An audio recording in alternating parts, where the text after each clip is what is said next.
kita akan belajar aturan dan tata tertib di lingkungan sekolah. Aturan adalah batasan yang dibuat untuk membatasi tingkah laku seseorang dalam suatu keadaan. Tata tertib adalah aturan-aturan yang harus ditaati dan dilaksanakan. Apabila dilanggar, akan mendapatkan sanksi atau hukuman. Ternyata di sekolah juga terdapat tata tertib.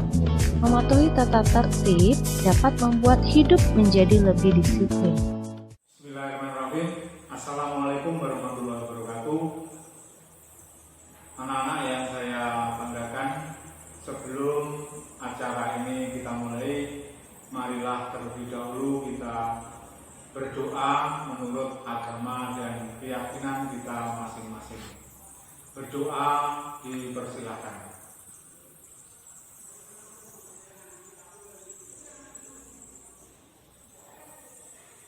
Selesai. Anak-anak yang saya cintai, mestinya pada kesempatan kali ini, karena pada saat ini masih dalam kondisi pandemi virus COVID-19, pelaksanaan acara MPLS dilaksanakan secara daring.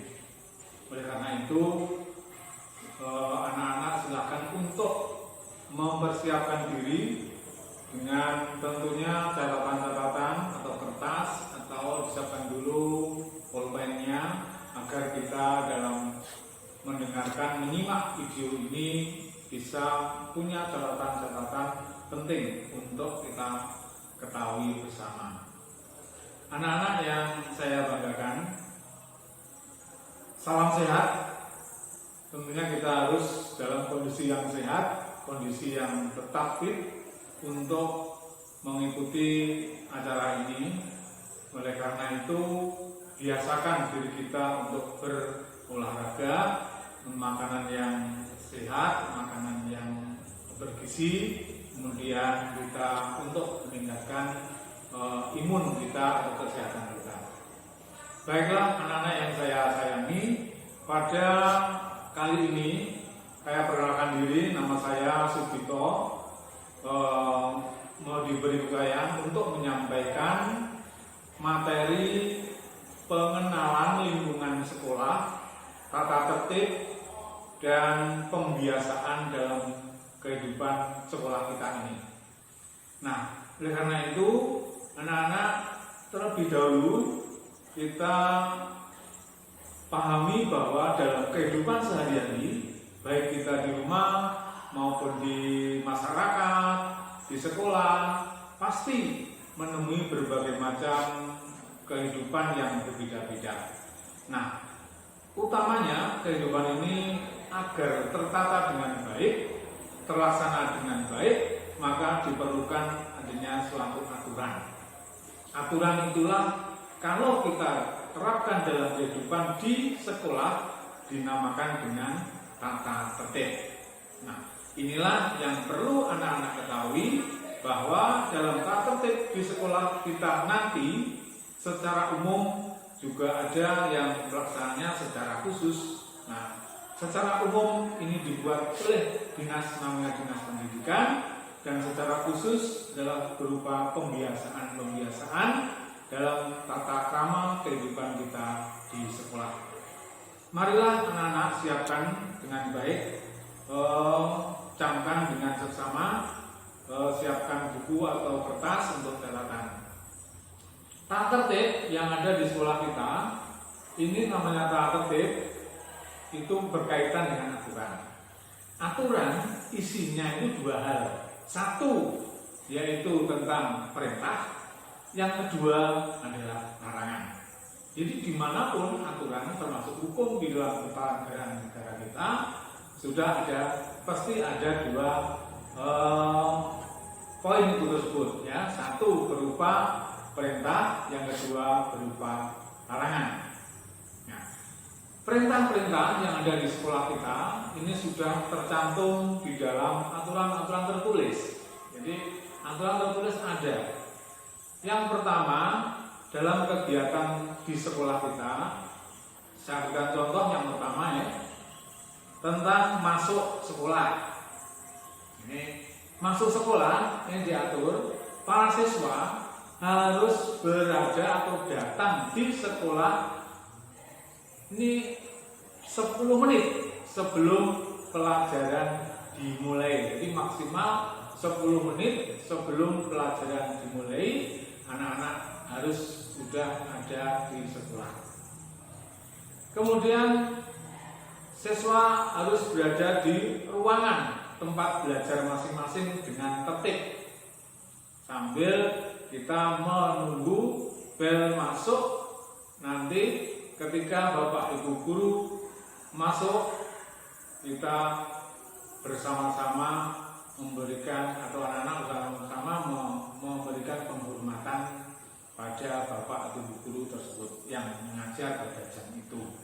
Nah, ini tentu saja tata tertib ini dilaksanakan ketika dalam kondisi normal. Nah, sekarang kan masih dalam kondisi pandemi. Oleh karena itu, nanti ketika sekolah itu sudah normal, maka tata tertib masuk sekolah itulah kondisinya seperti itu, ya, cara-caranya seperti itu.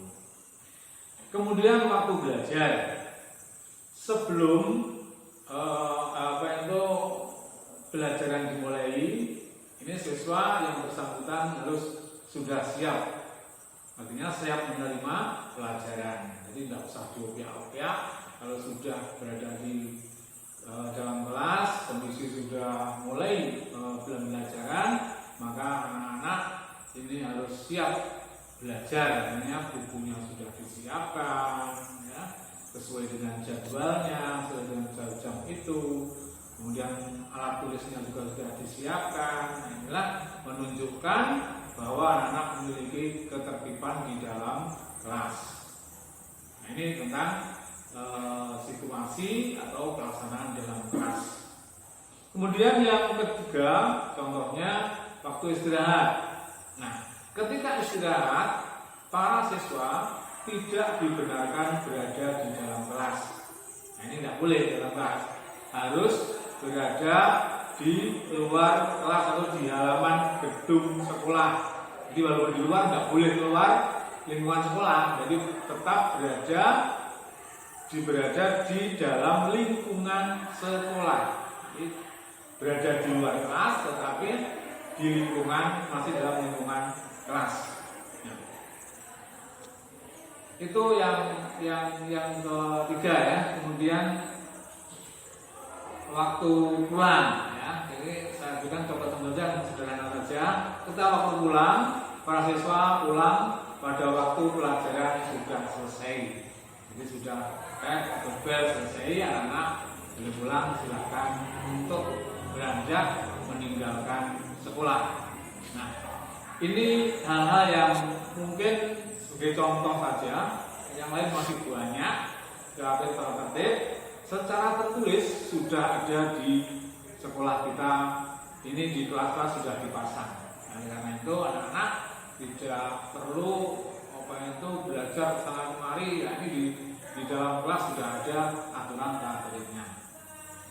Nah, kemudian selain tata tertib di kelas atau di kelas sudah dipasang, ini yang saya sampaikan ada pembiasaan. Jadi contoh tata tertib ya, contohnya tata tertib, sekarang contoh pembiasaan dalam kehidupan di sekolah kita sehari-hari. Nah, pembiasaan pembudayaan kehidupan kita sesama teman, sesama warga sekolah, ini dinamakan membudayakan atau budaya 5S. Jadi ingat-ingat 5S, bisa dicatat.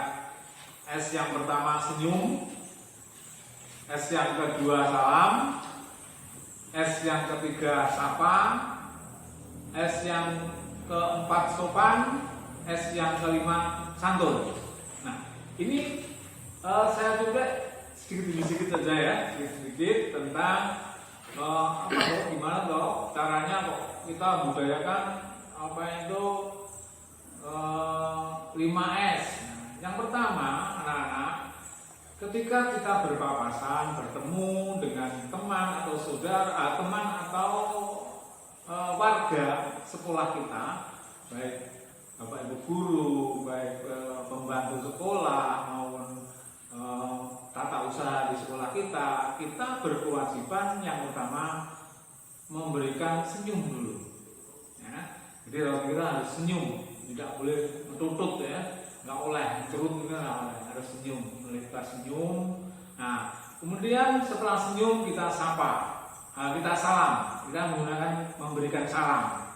Salamnya seperti biasa, assalamualaikum, atau selamat pagi, atau selamat siang Pak, selamat pagi Bu, dan sebagainya.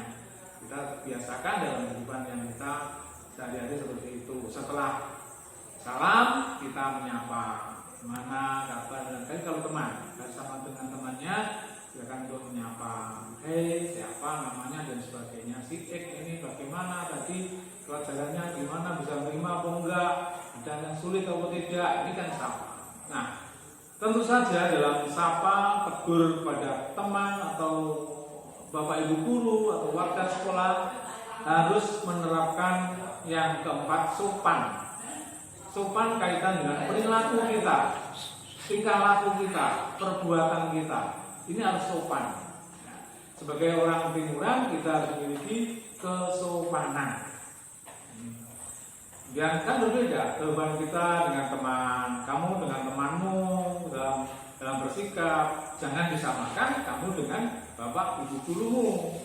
Nah, ini contoh. Kemudian santun yang kelima ini. Nah, santun itu apa? Santun dalam menyampaikan kata-kata kita harus santun.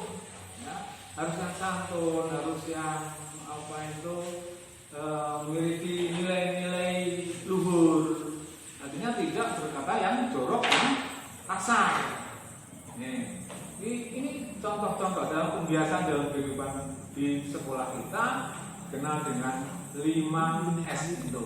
Jadi sopan santun. Contoh ya, anak-anak ketika mencari bapak ibu guru di ruangan atau di mana atau di ruang guru. Nah, ini aturan yang sopan santun, mestinya pertama ini harus ketok pintunya. Walaupun pintunya sudah terbuka, tapi anak-anak harus mengetuk pintu dulu. Nah, setelah itu salam, ya, assalamualaikum atau apa, terus menyampaikan apa maksudnya. Bapak, Bu, saya mencari Bu ini, ya, namanya jangan sampai sebut Pak, Bu, saya mencari Bu matematika. Pak, Bu, saya mencari Bu PPKN. Pak PPKN, tidak boleh. Ya. Jadi disampaikan atau disebutkan namanya. Ini yang lebih santun demikian anak-anak. Ya. Ini sedikit apa yang perlu saya sampaikan di dalam materi ini. Ya. Kata tertib dan pembiasaan 5S, senyum, salam, sapa, sopan, dan santun. Nah, untuk lingkungan sekolah, keberadaan lingkungan sekolah, lingkungan fisik sekolah, ini tata sekolah dan sebagainya, ini nanti secara umum saya gambarkan bahwa sekolah kita ini berada di lingkungan kampung, ya, lingkungan perkampungan, di pinggir jalan, tepatnya di jalan menuju arah Midodaren.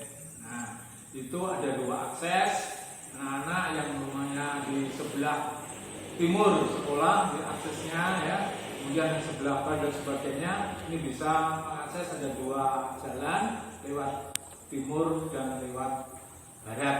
Nah, ada yang lewat utara juga bisa, tapi menuju pintu utama di sebelah itu. Nah, ini nanti secara gambaran ini akan saya sampaikan melalui tayangan video, ya, tayangan video yang tentunya menggambarkan kondisi sekolah kita, gedung-gedung fisik sekolah kita, tentang ruangan ini, ruangan itu dan sebagainya. Itulah anak-anak sedikit yang mau saya sampaikan. Kurang lebihnya saya mohon maaf, nanti silahkan untuk diperhatikan, disimak video berikut ini.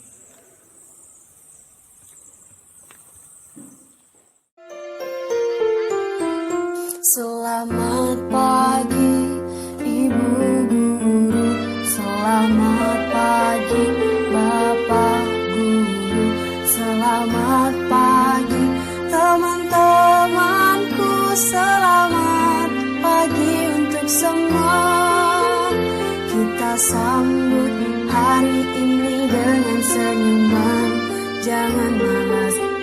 semangat. Cheer up and let's go, go, go, go, go. Kita semua pasti bisa. Baiklah, itulah anak-anak tadi tayangan video secara fisik sudah saya sampaikan. Mudah-mudahan menjadikan referensi baru pada anak-anak tentang sekolah kita, sekolah kamu, sekolah yang kamu banggakan, dan mudah-mudahan bisa menjadikan tempat belajar anak yang nyaman, ya. Belajar yang nyaman, menambah ilmu pengetahuan, bisa mencapai cita-cita anak-anak kelak di kemudian hari. Demikian yang perlu saya sampaikan. Terima kasih, ada kurang dan lebihnya, mohon maaf yang sebesar-besarnya. Ada satu pantun, cuci tangan sampai bersih. Sekian, terima kasih. Assalamualaikum warahmatullahi wabarakatuh.